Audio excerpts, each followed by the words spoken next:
अस्सलाम वालेकुम दोस्तों, आप सबका स्वागत है हमारे YouTube चैनल बिस्मिल्लाह फिशिंग में। मेरे दोस्तों, काफ़ी दिनों तक वीडियो नहीं दे पाया, उसके लिए माफ़ी चाहता हूँ मैं। काफ़ी शेड्यूल हमारा बिजी था, प्लस बीच में माह रमज़ान गुजरा था। तो माह रमज़ान में हमारा ये आदत है कि ज़्यादा वक्त अगर इबादत में गुजारा जाए तो वो ज़्यादा बेहतर है, ना कि इन फजूल चीज़ों पे। तो अगर मेरी बात आपको बुरी लगे तो आप माफ़ कीजिएगा, मगर एक मोमिन इस चीज़ को समझ पाएगा। मैं हर किसी से इसके बारे में नहीं कहता, ठीक है। तो आज जो वीडियो लेके आया हूँ दोस्तों, आज एक स्पेशल चीज़ पे हम बात करेंगे।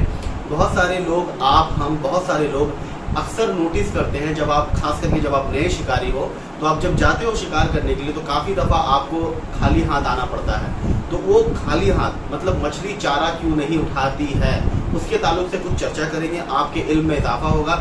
जो मेरे इल्म में है, जो मैं जानता हूँ, उसी पे मैं रोशनी देने की कोशिश करूँगा। ये जो चीज़ मैं आपको बोलने वाला हूँ, ये हो सकता है कि आपको ऑलरेडी पता हो। अगर आप शिकारी हो ऑलरेडी तो आपको हो सकता है पता हो, या हो सकता है कि मेरे पास से आप इख्तलाफ रखते होंगे। मेरे ये जो बात मैं बोलने वाला हूँ, रखने वाला हूँ, इसको आप शायद नहीं मानोगे या कहोगे कि नहीं, ये बात आप गलत कह रहे हो। तो ये अपना तजुर्बे के ऊपर जो मैं अपने तजुर्बे पे जो मैंने नोटिस किया है वगैरह, उसके आधार पे मैं आपको बता रहा हूँ। इसको छोड़ के जो मैं बोलने वाला हूँ, इसको छोड़ के और भी बहुत सारी चीज़ें हैं जिसके बारे में मुझे अभी इल्म नहीं है। मैंने अपने उस्ताद से, जो मेरे उस्ताद हैं, जो मेरे मतलब मछली के सिलसिले में जो मेरे रहबर हैं, समझ लीजिए, जो मुझे राह दिखाने वाले हैं, जिनकी बदौलत मैंने काफ़ी कुछ सीखा है, हमारे बाप दाखिल है वो। तो उन्होंने कहा कि इसको छोड़ के और भी बहुत सारी चीज़ें हैं, पर उन्होंने मुझे ये चीज़ नहीं बताया। उन्होंने कहा कि तुम खुद तालाब किनारे जाओ और खुद एक्सपीरियंस करो, फिर जाके उसके बारे में अगला वीडियो में तुम तफसील से बता देना, मगर अभी खुद से सीखो तो ज़्यादा बेहतर है, उन्होंने ये कहा। तो मैं उस चीज़ों पे नहीं जा रहा हूँ। तो आप समझ लीजिए, जो भी चीज़ मैं बताने वाला हूँ, उसको छोड़ के अगर कुछ और भी होगा तो मेरे इल्म में नहीं है। जो मेरे इल्म में मैंने एक डायरी में लिखा है और इसी के ताल्लुक से आज मैं वीडियो बनाने वाला हूँ। और ये वीडियो जो है स्पेशली उन लोगों के लिए है जो कि नए हैं या जो इन चीज़ों के बारे में नहीं जानते, उनके लिए है। तो हमारे साथ वीडियो के एंड तक बने रहे।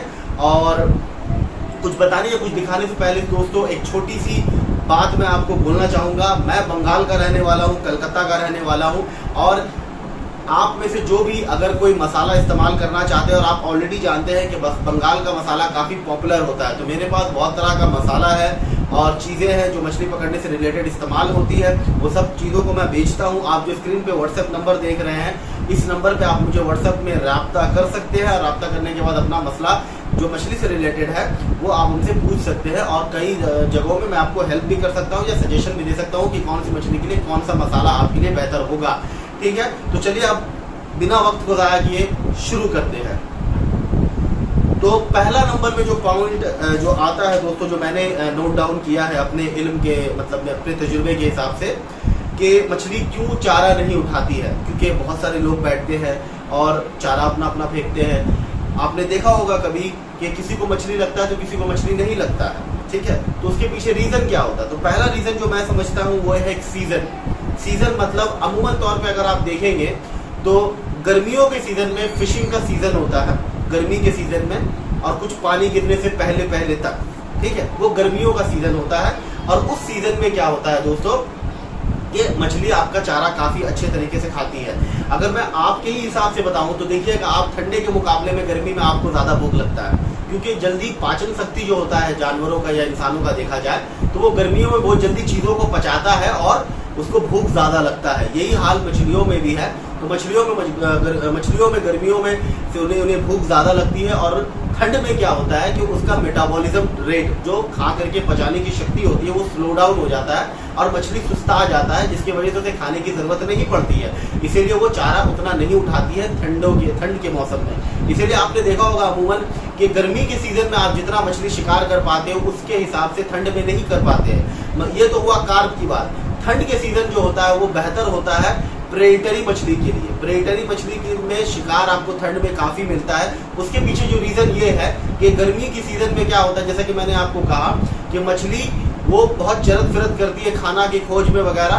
तो उस वक्त में क्या होता है कि छोटी मछली के बहुत ऑप्शन रहता है, बहुत तरह की छोटी मछली भरी भी होती है। गर्मी के सीज़न में छोटी मछली भरी भी होती है, इधर उधर खेलती रहती है, घूमती फिरती रहती है, खाने की तलाश करती है। तो बड़ी मछली को कोई दिक्कत नहीं आता है उसे पकड़ने में, ठीक है। मगर ठंड के सीजन में क्या होता है कि जबकि मेटाबॉलिज्म रेट स्लो हो जाता है, मछलियों को भूख नहीं लगती है और मछली सुस्ता जाती है और गहराई की तरफ चल जाती है, क्योंकि ऊपर का लेयर का जो पानी होता है वो ठंड होता है काफी। तो उसको अपना बदन का टेम्परेचर को एक समान रखने के लिए वो पानी की गहराई की तरफ चल जाती है। तो छोटी मछली बड़ी मछली एक पानी की गहराई की तरफ चल जाती है। तो ठंड के सीजन में छोटी मछली वो चले जाती है गहराइयों की तरफ अपना बॉडी टेम्परेचर सामान्य रखने के लिए, क्योंकि जैसा कि मैंने आपको कहा कि ठंड के सीजन में पानी का ऊपर का तापमान थोड़ा ठंडा हो जाता है, तो उसको ठंडा से अपने आप को बचाने के लिए वो मछली गहराई की तरफ जाती है। और इसी एक रीजन की वजह से क्या होता है कि जल्दी आपको मछली लगती नहीं, क्योंकि जिस गहराई पे मछली चले जाती है हो सकता है आपको वो गहराई मालूम नहीं हो स्पॉट कि वो कहाँ पर ही है, और मछलियों को खाने का कोई ज्यादा दरकार पड़ता भी नहीं है। ठीक है, तो बड़ी मछली जो होती है, जो प्रेटरी मछली होती है, जैसे कि पठान किस्म की मछलियां होती है जिसको लाची, बोराली, मल्ली या फिर वालागातू वगैरह जिसे कहते हैं, तो इन प्रकार की जो मछलियां होती है इनको खाना उतना मुयस्सर नहीं होता है, उतना नहीं पाया जाता छोटा मछली जिसको शिकार कर पाए। तो इसीलिए क्या होता है, जब आप चमचा वगैरह फेंकते हो या मेंढक वगैरह फेंकते हो दूसरी मछली को अट्रैक्ट करने के लिए, वो ज्यादा आसानी तरीके से उसमें मुंह मार लेती है, क्योंकि खाना तो अवेलेबल है नहीं, तो जो मिल रहा है उसके ऊपर वो अटैक कर देती है। तो ये एक रीजन हुआ जो मछली क्यों चारा नहीं उठाती, इसके बारे में मैंने आपको तफसील से कहा। तो दोस्तों, अब जबकि मैं सेकंड पॉइंट आपसे डिस्कशन करने वाला हूँ, सेकंड पॉइंट जो मैंने यहाँ पर लाया हूँ वो है वेदर कंडीशन। मतलब जिस दिन आप शिकार करने जा रहे हो तो उस दिन का मौसम कैसा है। आपने अमूमन देखा होगा, अगर आप कार्प फिशिंग के तलाश में जा रहे हो, कार्प फिशिंग करने जा रहे हो, कार्प मतलब रेहू, कतला, मृगल वगैरह टाइप की जो मछलियां होती हैं उसकी शिकार करने के लिए आप जा रहे हो, तो आपने देखा होगा जिस दिन काफी अच्छा धूप वगैरह रहता है, बादल घेरा हुआ नहीं रहता बल्कि एकदम पूरा सनलाइट आता है, काफी धूप है, गर्मी लग रहा है, पूरा ज्यादा धूप अच्छे तरीके से निकला है, तो उस दिन देखेंगे आप, एक नोटिस करेंगे, अगर आपका चारा सब बराबर सही है तो आप देखेंगे कि आप काफी मछली मार लिए हैं। और जिस दिन धूप नहीं निकला, बादल घेरा हुआ है या बदली घेरा हुआ है, पानी गिरने वाला जैसा मौसम लग रहा है, ठंडा ठंडा मौसम है, तो उस दिन देखेंगे आप कि मछली नहीं खा रही है। क्यों? इसके पीछे आपको मैं रीजन बताता हूँ। चारा इसलिए मछली नहीं उठाती है, जिस दिन धूप निकलता है दोस्तों क्या होता है कि ऊपर का सतह का जो पानी है वो गर्म हो जाता है, और जो मछली ऊपर की तरफ खेल रही है, जब पानी गर्म हो जाता है तो वो नीचे की तरफ चल जाती है, और नीचे की तरफ जब जाती है तो वहां पर आपका चारा नीचे जमीन पे गिरा होता है। ठीक है, चारा आपका जमीन पे गिरा होता है, जैसे कि आपने लड्डू फेंक रहे हैं आप, या फिर गुच्छा गल वगैरह में आटा वगैरह लगा करके फेंक रहे हैं जो कि जमीन पे गिरी हुई है, तो ऊपर से जब मछली नीचे आती है तो उसको चारा दिखता है और वो आपका चारा उठाती है। ये एक रीजन हुआ।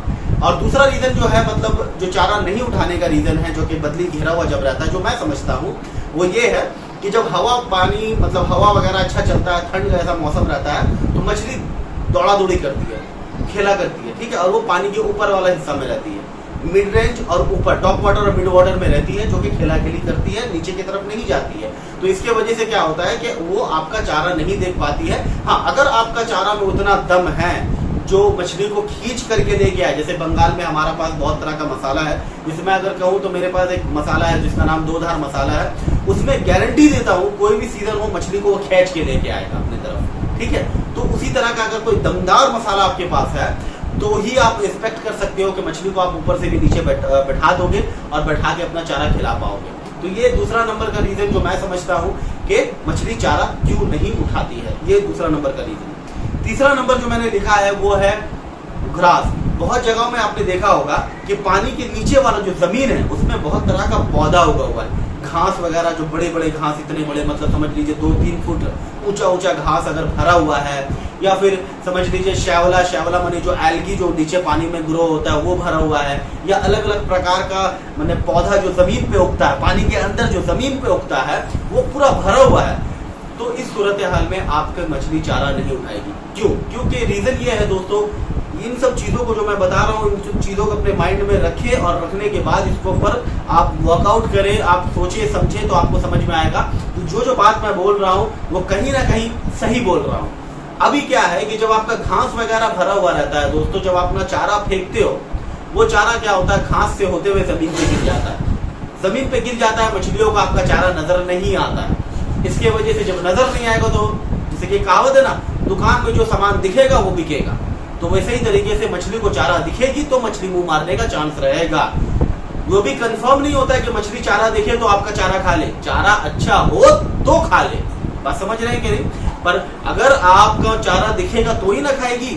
बहुत दफा में ऐसा हुआ है कि मैंने अपना बेहतरीन चारा लेके गया हूँ, जो मेरे उस्ताद ने मुझे सिखाया बनाने के लिए वगैरह, तो उसको लेके गया हूँ और मैंने देखा है कि उसको फेंकने के बाद भी मछली आ गई है, दिख रहा है कि मछली आ गई है, वो चना रही है, ऊपर ऊपर बबल्स उड़ रहा है, मगर मछली को चारा नहीं मिल रहा है, इसकी वजह से कोई टान नहीं हो रहा है। तो इन चीजों का आप ख्याल रखें, वो घास के नीचे कहीं घुस करके छिप जाएगी तो वो नजर नहीं आएगी। यही सूरत हाल जिस तालाब में कचड़ा वगैरह भरा हुआ है, जैसे अमूमन तौर पे आपने देखा होगा कि कोई तालाब अगर लोकेलिटी के अंदर है, मतलब शहर के अंदर, मोहल्ले टोले के अंदर है, तो वहां पर क्या होता है कि लोग जो है अपना घर का कचरा तालाब में ही फेंकते हैं। मिसाल के तौर पर एक बहुत ही गलत सोच है इंसान का कि वो न्याज फातिया, ये मुसलमान दोस्त हमारे समझेंगे, हर कोई नहीं समझेंगे इस बात को जो मैं बोलने वाला हूँ।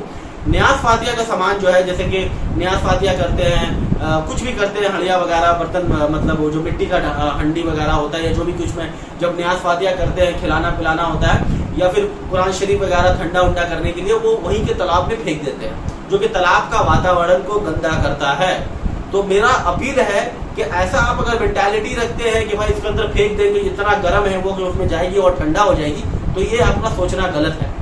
आपको ऐसा करना चाहिए कि अगर कोई किताब वगैरह है, जैसे कुरान के बहुत सारे ग्रुप है जो मिट चुकी है, या कुरान शरीफ जो है थोड़ा बहुत दिनों होने के बाद वो थोड़ा फट सा गया है, और इस सूरत हाल में आपको उसको ठंडा करना है, इसको पढ़ने के लायक नहीं है, वो इतना उसका हालत ये हो गया है, तो उस सूरत हाल में उसको आप कोई बड़ी की रस्सी, मोटी रस्सी से, जो टूटे ना जल्दी, मोटी रस्सी से उसको बांधे और एक नीचे एक ईटा बांध करके उसको नदी किनारे बीच में जाकर के छोड़ दे कि वो नीचे जाकर के सीधा बैठ जाए, कहीं किनारे ना आए, क्योंकि वो किनारे बस के आती है। जैसे कि अमूमन तौर पे लोग तालाब वगैरह में कुरान शरीफ या ये सब जो किताबें हैं वो फेंकते हैं, सदल कुरान वगैरह या उर्दू की किताब वगैरह फेंकते हैं, तो वो किनारे होकर के आ जाता है, फिर मिट्टी में धंसा रहता है, लोग उसके ऊपर चढ़ कर चलते हैं, तो इसमें बेअदबी और गुनाह का मामला आ जाता है। तो ऐसा चीज ना करा करें। तो ये एक प्रॉब्लम जो है मैंने देखा है कि कचरा वगैरह, घर का कचरा वगैरह, काफी कुछ पॉलिथीन तो साड़ी पेटीकोट ब्लाउज सब फेंक देते हैं, और फेंकने के बाद मछली कम धराती है, वो साड़ी कभी आ रहा है, कभी बोरा आ रहा है, कभी किताब आ रहा है, जब कांटा आप टानते हैं कांटा में फंस के आता है। तो ये होता क्या है दोस्तों, जब आप चारा फेंकते हो तो इसी कचरे के बीच में वो चारा जाके डूब जाता है, छिप जाता है, मछलियों को नजर नहीं आता, इसकी वजह से मछली नहीं होती है।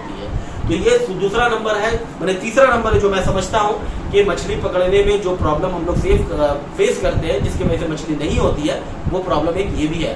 तो इस ऐसे जगह में जहाँ घास हो या नीचे में कोई पौधा भरा हुआ हो या कचरा भरा हो, तो ऐसे जगह में आप शिकार करने ना जाएं। अब आप कहेंगे कि अगर ऐसा जगह हमारे पास है तो हम क्या करें, उसके लिए थोड़ा आपको मेहनत करना पड़ेगा दोस्तों। आपको उस जगह में उतर करके उसको सफा करना पड़ेगा, ठीक है। आप अगर शिकार करने, मतलब तैरने जानते हैं, स्वयं करने जानते हैं, तो उतर करके जहां पर अपना टोप गिराना है, अपना आपको चराई करना और वो पेट फेंकना है, चारा फेंकना है, उस जगह तक और उससे थोड़ा दूर तक आप एकदम पूरा सफा कर लीजिए। सिर्फ उस जगह नहीं, पूरा आपके तक सफा कर लीजिएगा। तो यहाँ पर ही मछली कुछ दिनों तक, मिसाल के तौर पर हफ्ता दिन समझ लीजिए, वहां पर मछली नहीं चारा उठाएगी, फिर इसके बाद वहां पर भी मछली चारा उठाने लग जाएगी और काफी अच्छा चारा उठाएगी फिर, क्योंकि उस जगह तो जब आपका क्लीन रहेगा, तो जब आप अपना हुक पेट फेंकोगे तो मछलियों को बराबर नजर आएगा और इंशाअल्लाह आपको वहां पर ही बेहतरीन मछली होगा। ऐसा भी नौबत आ सकता है कि उस जगह को सफा आपने किया और लोग धांधली करके आपकी जगह में बैठ रहे हैं, बोल रहे कि तेरा नाम लिखा हुआ है या तेरे बाप का नाम लिखा हुआ है जो तू यहाँ हमेशा बैठेगा। मेहनत आपने किया, लड्डू वो खाना चाहते हैं, क्यों? क्योंकि वहां पर से फिर मछली होने लगेगी। तो ये आपको, और इसको कैसे सफा करना, एक तो मैंने आपको कहा कि उतर करके आप उसको नीचे से कचरा निकालें। एक तरीका मैं आपको वीडियो की शक्ल में बना करके बताऊंगा कि उसको कैसे करके कचरा को निकाला जाता है या पौधा वगैरह को निकाला जाता है, वो मैं नेक्स्ट वीडियो बताऊंगा इंशाल्लाह, कोई और नेक्स्ट वीडियो में बताऊंगा। तो ये हुआ तीसरा नंबर।